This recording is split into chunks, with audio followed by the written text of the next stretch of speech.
जिंदगी मुश्किल थी। सूरज उगता था और सूरज डूबता था।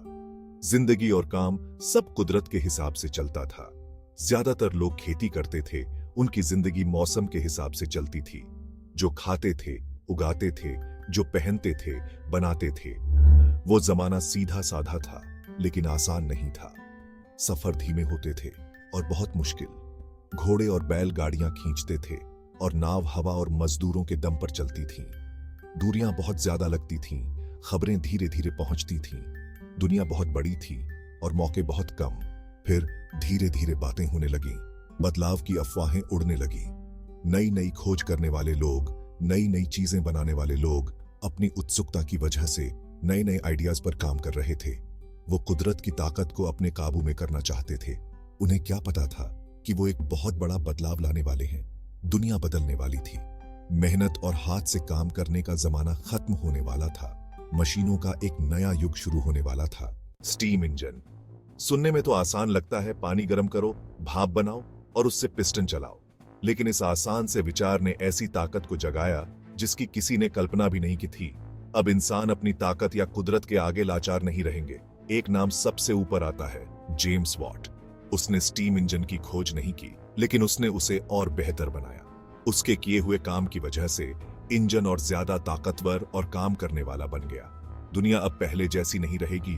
पहले पहल इसका इस्तेमाल खदानों से पानी निकालने के लिए किया जाता था, लेकिन जल्द ही इसकी असली ताकत सबके सामने आ गई।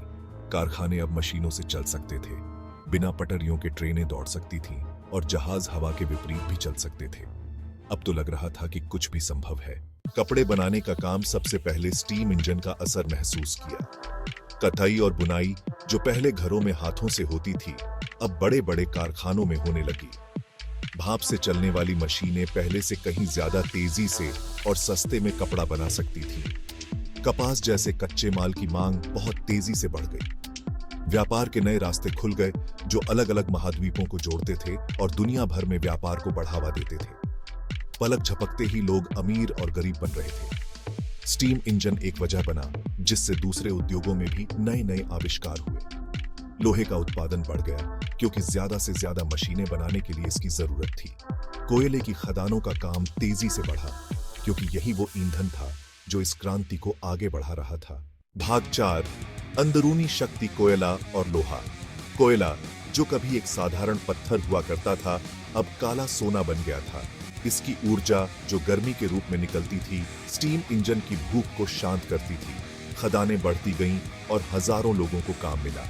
इस कीमती संसाधन की तलाश में धरती का रूप बदल गया। हर जगह गड्ढे हो गए। लोहा जो उद्योग की रीढ़ था, उसने भी प्रगति की गर्मी को महसूस किया। कोयले से चलने वाली नई तकनीकों से मजबूत और सस्ता लोहा बनाया जाने लगा। इसने निर्माण से लेकर जहाज निर्माण तक दूसरे क्षेत्रों के विकास को गति दी। दुनिया आपस में जुड़ती जा रही थी। भाप से चलने वाले रेलवे ने पूरी धरती पर अपना जाल बिछा लिया था और पहले से कहीं ज्यादा तेजी से और दूर तक सामान और लोगों को पहुंचा रहे थे। दुनिया सिमटती जा रही थी। दूरियां अब पहले जैसी नहीं रही।